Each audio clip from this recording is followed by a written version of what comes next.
What's up, YouTube? It's time for a review of the new Megadeth record Dystopia, out last Friday, January 22nd. Album number 15 for the band comes after quite a trajectory over the last decade and a half plus, because you have the low of all lows in '99 with Risk, the much loathed departure from anything thrash metal related. Then you have this series of 21st century albums that got better and better and better, and it culminated with 2009's Endgame, which was hailed as, for lack of a better term, a modern Megadeth masterpiece, a modern thrash masterpiece, whatever you want to call it. Then you have the watered down 13, and you have Crash and Burn Part 2 with Super Collider, which is the worst album since Risk and one of the worst Megadeth albums, period. But from the outset, it's really felt like Dystopia has had nothing to do with Super Collider, despite the fact that we're only 2.5 years removed from that abomination. But just this drastic lineup change, I mean, Megadeth has always been kind of a revolving door, but this drastic lineup change, bringing in Chris Adler from Lamb of God, one of modern metal drumming's masters, and Kiko from Angra, one of my personal inspirations and one of the most underrated guitar players on the planet, really from day one of this album announcement, I didn't really have a seed of doubt that it would be very different than Super Collider. I mean, Chris Adler really needs no introduction. If you just have a baseline knowledge of modern metal, you'll understand the prominence of him, his drumming, and Lamb of God in general when it comes to metal in 2016. Kiko, on the other hand, for me personally, he was one of my biggest inspirations as a guitar player. Learning solos as a 15-year-old kid like Nova Era and Rebirth just made me want to take my guitar playing to this whole other level. I was like, this guy is so fucking underrated. Why is he not topping all these lists of modern shredders and whatnot? So if you're not familiar, before listening to Dystopia, I'm assuming anyone watching this review probably has already heard it, but go back and listen to the Angra record, Temple of Shadows. That's a real classic in the world of power metal. Listen to Kiko's solo stuff like No Gravity and Sounds of Innocence. It's phenomenal. If you're a guitar player, he is quite possibly one of the greatest on the planet. So from the get-go, the lineup itself was exciting enough for me to look forward to Dystopia after being very disappointed by Super Collider. And the singles released in advance of Dystopia, most notably Fatal Illusion, The Threat Is Real, and the title track, only amped up my excitement more because they certainly suggested a return to that classic Megadeth sound. So in advance of the 22nd, we got a really exciting lineup change, 3 kick-ass singles, and by all means, a classic Megadeth album cover too, with Vic on the front. It sets the tone very well. Before getting to this track-by-track analysis of Dystopia, one thing I gotta mention is that being really a die-hard Megadeth fan, someone who's worshipped every album besides Risk and Super Collider for as long as I can remember, I had to really put extra care into this review because you can't let that subjective fan experience interfere with an objective critique of the album as one body of work. So I really had to put extra listens into this, more listens than I do for most reviews, just to make sure that this Megadeth stan doesn't interfere with what Dystopia really is and what it sounds like to me in 2016 in this context. But without further ado, let's get into all the tracks. So perhaps not ironically, we start off with the 3 singles that have already been released. The Threat Is Real, Dystopia, and Fatal Illusion. After some exotic Middle Eastern sounding singing, we get this speedy open string guitar riff to kick the album off. The Threat Is Real comes equipped with chug-a-chug verses with Adler and Mustaine's rhythm guitar, perfectly synchronized a la modern metal. We get it sprinkled with all kinds of great soloing. What's really funny about this track is when Kiko comes in after Mustaine solos, it is so fucking obvious. And it had me thinking immediately, is this the 3rd best lineup that Megadeth has had? Which is saying a lot, because you got the Poland Samuelson era of Peace Sells, and of course you got the Friedman Menza era of Rust in Peace in the 90s. And to me, this really is the 3rd best lineup that Megadeth has had, which is saying a lot with this huge revolving cast of people. Personally, if you ask me, Kiko has so much more taste than Chris Broderick when it comes to putting solos together. Chris Broderick is an incredibly skilled technician, but Kiko just breathes new life into this song as soon as he comes in. And it should be mentioned, though, that this song, while it's a satisfying beginning, it's not this explosive start to a Megadeth record that you would want. But fortunately, it's followed up by 2 excellent tracks, being the title track and Fatal Illusion. The title track in particular was the one single that really stirred my excitement for this album. Whenever a Megadeth album is announced, there's a certain feeling that I get being the fan that I am, but once I heard this, I knew that this was materializing, that this could really be a great record. It just, right off the bat, starts with this catchy guitar melody, this descending guitar line. It's structured kind of like a Hangar 18, with the various solos sprinkled in. If you're a guitar nerd, and I feel like most Megadeth fans are, one particular moment to watch out for is around like the 130, 140 mark. It's after the first chorus, where Kiko comes in and plays this, I think it's hybrid picking. I'm pretty sure he's hybrid picking these octaves, and it's one of the many mind-blowing lead guitar moments. Then we segue into this really great post-solo, this winding riff. You get the Adler double bass burst, which is one of the moments where I was like, that's a very specific Chris Adler stamp on this. It was really great to hear those triplet double bass bursts. And then one of the best musical moments of the whole record, when you get this outro solo. It's very much in the mold of Bodies from Endgame, where this escalating harmonized guitar solo to send the song off with a fucking bang. It's one of Megadeth's most tuneful songs in recent years. That's even given these forays into pop rock that Supercollider had. That's something that people don't give Megadeth enough credit for, is crafting good songs. Amidst all these crazy instrumental pyrotechnics, Megadeth has always written songs with memorable hooks, memorable melodies, and even though this is a thrashy record, those are all over here again, and Dystopia is probably the best example of that. And once we're finished with Fatal Illusion, this third track, it's like, wow, these first three songs are better than anything on the last two Megadeth records. Fatal Illusion, in particular, is an example of Megadeth giving the fans exactly what they want. I mean, Dave Ellefson introduces the riff Peace Cell style. There's Rust and Peace grooves all over here. It's a classic Megadeth. It's almost pandering in a way, but good pandering. It's exactly what you want to hear if you're one of those cranky fans who wants the same fucking thing that they experienced in their youth. Of course, I'm not one of them because I'm younger, but I feel like that a track like Fatal Illusion is going to satisfy anybody who complains in that manner. So the question now is, can we maintain the momentum set by these first three tracks? Death from Within does so for me through this very smooth, calm response section in the chorus, and it's a little more of a structured song. It's more verse, chorus, solo, boom.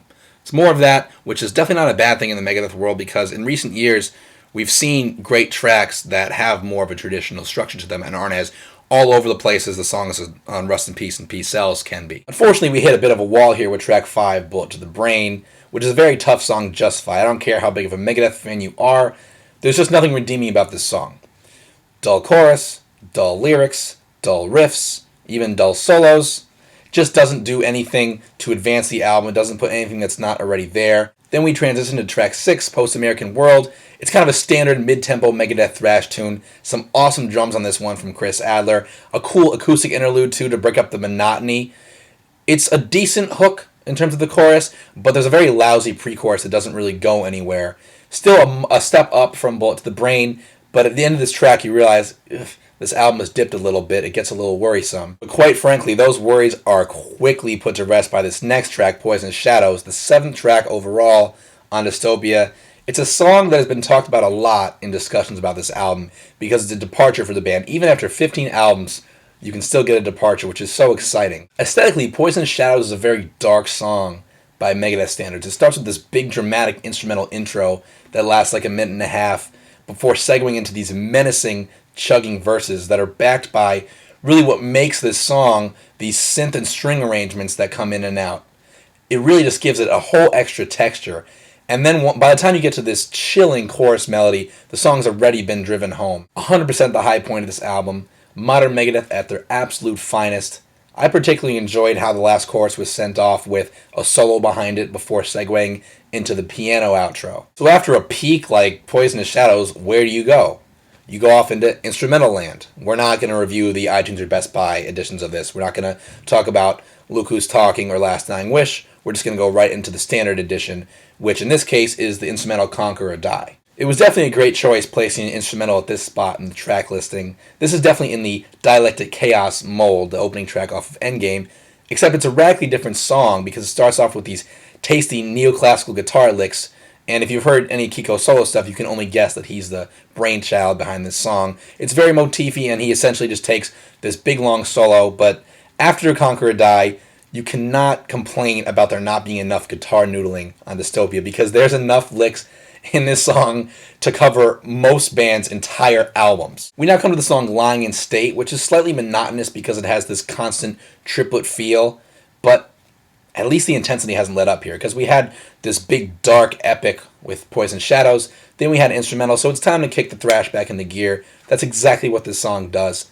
I particularly enjoyed the motif that comes in at around like the 220, 230 mark. There's a great riff behind it, and then the lead motif that comes in is probably my second favorite musical moment besides the outro to Dystopia. It really redeems this song from being just another average Megadeth song and puts it in the upper echelon of this album. Then we get The Emperor, which is an interesting song because it switches out the thrashiness of most of the album for more of like an attitude-based rock vibe. It almost channels like early Guns N' Roses, which is, at this point in the album, a perfect way to switch things up because we couldn't have really gotten another song of the same thing that we've been getting now for 9-10 tracks, depending on how you look at it. This song calls to mind a combination of the better moments of albums like The System Has Failed, Cryptic Writings, and even 13. But the thing that's most important to mention about The Emperor is that lyrically, it substitutes the political paranoia of most of this album for stuff that's a little more fun and lighthearted, like Father Forgive Him, being a punk is not a sin, which I was really entertained by. And on another fun and lighter note, we top the album off here with a cover of the LA punk band Fear, the song Foreign Policy, which I thought was another great choice because you don't want to run this classic thrash revival thing into the ground. We got a couple different moments. We got Poisonous Shadows, we got Conquer Die the instrumental, we got a little more of a rock edge with The Emperor, and we ended with a fun punk cover just like they did with Anarchy in the UK almost 30 years ago. And it's an easy one to enjoy because you know at this point that the album is basically over in a sense, and you can just kind of enjoy this fun cover here on the tail end. It's funny because people forget that Megadeth, compared to their contemporaries, is a much punkier band. You look at Exodus, Slayer, Testament, Overkill. Megadeth has much more of a punk influence. You go back to that Peace Sells record, and it's always been there. So a cover like this makes sense. When have metal and punk not gone well together? Like, look at bands like SOD. Look at bands like Suicidal Tendencies. Look at Hatebreed. Look at how punk and metal have always coexisted harmoniously, and at times even, like what I just previously mentioned, come together well. And this cover really made sense. I'm glad that they chose to do it instead of running another thrash song into the ground at the tail end of here. Just send it off with a fun, enjoyable last 2.5 minutes. So concluding thoughts now on Dystopia. Now that I'm like 10 listens in, I'm just like, people are divided on this? Like, if you're a Megadeth fan and you somehow don't like this album, what the fuck do you want? It's a thrash metal record with some classic Mustaine riffing, some really intricate guitar solos, and intricate overall instrumentation, and some downright vicious political commentary at times. Like Cover Killer said in his review, I'm sure if you're watching this you know who the hell that is, the snarl is back. The Mustaine snarl is back. And for those of you saying that like the lyrics are cheesy or whatever, cartoony, Peace Sells is fucking cheesy. Wake Up Dead is fucking cheesy. It's just a guy coming home drunk. Oh, what do people want from this band? Of course, one thing that no one's going to dispute is that Dystopia is a huge step up from 13 and from Super Collider. One of the most noticeable ways is sonically. It's got much more of that modern metal aggression. That same aggression that a lot of people criticize as sounding robotic or too computerized, but a listener like me eats up. And to reiterate, I think that Kiko and Chris Adler are a way better fit for Megadeth than Sean Drover or Chris Broderick were, no disrespect to them. So, where does Dystopia fit in the Megadeth discography? That's always the question, especially a band that's now 15 albums deep. And really what's going on here with Dystopia and Megadeth discography is that it's jockeying with Endgame for the best of modern Megadeth. In my opinion, and I think in the opinion of many others, because unfortunately Megadeth kind of fucked themselves by releasing Endgame, which was like a modern classic. So what do you do in the coming years? Well, you release 2 watered-down albums, now you come back and try to match it. Personally, Endgame is more consistent because there's not a bad track on Endgame, whereas unfortunately Dystopia suffers from Bullet to the Brain and to a lesser extent Post-American World. But the reason that they're so incredibly close is because Dystopia also has the title track, it has Fatal Illusion, and it has, of course, Poisonous Shadows. So it has some stronger moments than anything on Endgame, but it's a less consistent album. So overall, I give it barely second place in modern Megadeth. But I think a lot of us are in agreement that this is the 3rd best lineup Megadeth has ever had, which is saying a lot. So if you're a Megadeth fan, I really don't see how you can feel disappointment towards Dystopia.